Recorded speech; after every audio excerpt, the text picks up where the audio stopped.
one thing that I've noticed, and I'd love your thoughts on this, around energy levels, right? Where women have less energy because of the effect on estrogen and their mitochondria. So they tend to move less. But I've also found that when you do a workout, the natural highs, and it was interesting what you were saying about neurotransmitters, the highs that I would rely on from an exercise session, whether that was lifting weights, which gives me really good kind of ordering in my brain and productivity, or if I did a little bit of sprinting, I would just feel these endorphins and this lovely rush.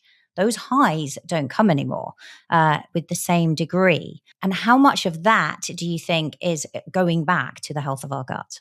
I mean, I think it's a combination of several things. I think when we are talking about energy, I always start with the mitochondria. And I think a lot of people, again, they're like, oh, it's just about hormones. I'm like, no, it's actually about, can our cells generate energy? And we know it declines with age. So it's all about replenishing the mitochondria and then upregulating mitophagy, which is getting rid of the disease disordered, kind of like worn out. It's like tires on a car. We replace our tires. So that's what we're effectively doing. But I also think about adrenals. When progesterone declines, our adrenal glands kind of step in as a quarterback. And so it is very easy to overtax them. And so when we talk about hormetic stress, you mentioned like, I feel great when I would do the runner, I would have a runner's high, I'd have this strength training high. I think about it as both as a, your insulin and glucose levels are probably optimized. So that's going to help with mental clarity, some degree of probably ketone production in the body as you're kind of fueling through the workout. But I'm also thinking, when someone's talking about fatigue, I also think about not adrenal fatigue, which is not a real medical term, but we're talking about hypothalamus, pituitary, adrenal axis. So the brain to the ovaries or the brain to the adrenal glands really communicating. And so that level of stress, right amount of stress at the right time, like knowing when in your cycle, if you're still cycling, when can I push my workouts? Probably in the follicular phase when estrogen predominates, probably not the week before your cycle. And so I think, timing around like optimizing timing of workouts, I think is huge, along with like, don't do a tough workout on a day where you didn't sleep well. Don't do a tough workout on a day you had an argument with a loved one the night before. Don't do a tough workout if you are feeling like you're getting sick. I think that we have to be much more attuned to how our bodies feel. And we as women have been kind of conditioned to subjugate that connection to our bodies. We're told, oh, it's intuition. That's not important. It's not as objective. It's subjective. And I'm here to mention to women, like, our intuition is one of our most valuable aspects of our bodies. And when we talk about intuition, we're really talking about this gut-brain connection. When you get butterflies in your stomach, when you're excited to see someone, you feel good when you're around them, versus that kind of like icky feeling when you're around someone and you're like, I can't quite put my finger on why I don't like this person, or I'm in a situation where I don't feel comfortable. Trusting that intuition, because there's a very powerful connection between the gut and the brain. It's called the vagus nerve. It is constantly communicating. It's the longest nerve in the body. It's a cranial nerve. And if we can master our vagus nerve, vagal nerve training, people have probably heard of, I think that is the biggest flex in perimenopause and menopause. Like, can you manage not just your autonomic nervous system, but can you manage supporting the rest and repose side of your brain? Because we're really good at the fight, flight, flee, or fawn side. We're high achieving, we're exercising, we're doing all the right things. We set our alarm, we get up, we do our stuff. It's a lot harder to gear down. And that other side of the autonomic nervous system is equally important. And I actually have started incorporating with every single patient some degree of vagal training. And it could be something as simple, Angela, as humming, singing, gargling, like things that don't require a gadget, although I love gadgets and I think they're fun, but things that are going to help our bodies get into the parasympathetic. We think about when we sit down to eat a meal, 4 to 5 deep breaths before we start a meal. Very important.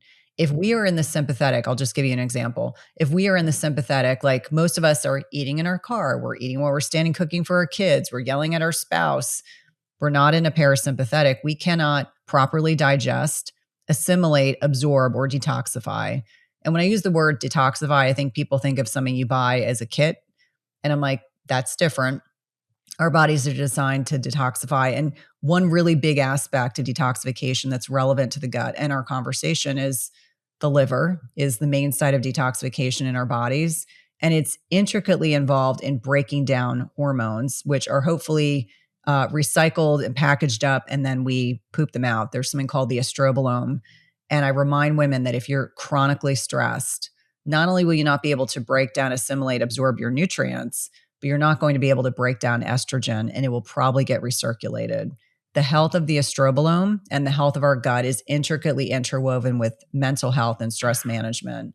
And so I think a lot of women assume that when they are working on gut health protocols, it's just about taking the supplements, trying to sleep, slapping on that estrogen patch, and that's going to fix everything. And I'm like, the missing link is, you have to manage your parasympathetic nervous system. And I know that's a big mouthful, but it's really important because in your parasympathetic, you're in that flow state. Like when I step on stage, I always tell people I'm not in a stress state when I'm on stage. I'm in a flow state. When you are relaxed, when you are, your heart rate is slowed, you're alert enough to obviously be having a conversation, but you're not in a stress state. You need to be in that same state when you are sitting down to eat a meal. You need to be in that unstressed state when you are trying to go to bed. And for a lot of women, they're all about forcing outcomes. It's like, I have to do the workout. I have to eat the right food. I have to take the supplements. I've got to take my HRT. And the other side of that is, if you are constantly doing a bunch of have-tos, that's not rest and repose. That's sympathetic. And we need both. They're designed to be balanced. But I think for a lot of individuals, that kind of flow state, that parasympathetic state becomes equally important. And most of us have not trained that side of our nervous system because we've been so high achieving. We've been so like, what's the next thing I need to do? Like my kids will say, how do you manage a book launch, Mom? I'm like, it's one bite at a time. But that's how I have to think about it to find a reframe. And for each one of us, there's something equal in our own lives that we have to take it one step at a time. Instead of thinking about the 5,000 things you need to do, it's one step at a time. And that is the parasympathetic. The sympathetic is like, oh my God, I have 5,000 things I have to do, and I'm going to make all these schedules and I'm going to stay to the schedule. No, that's different. It's like we need both. We need the duality, but it's all about a beautiful symphony. And most of us are sympathetic dominant, and it's really all about gearing down and relaxing. Yeah, I think we've internalized so much of that kind of high performance culture, right? Of going from one thing to the next. And it's simple changes, as you say. Like today, after I was doing like some VO2 max training, previously I would have gone straight from that into the shower, straight to the podcast. Do you know what I mean? Whereas now there's just a few minutes where I come back, I lie down, I have my legs up the wall, I do some gentle breathing, and that just resets my nervous system before I go in the shower and then go on and do all of the other things. And I think it is little moments, isn't it, in our lives, because our lives are a series of moments, as you say, and thinking what's the next best step I can take and balancing those two systems.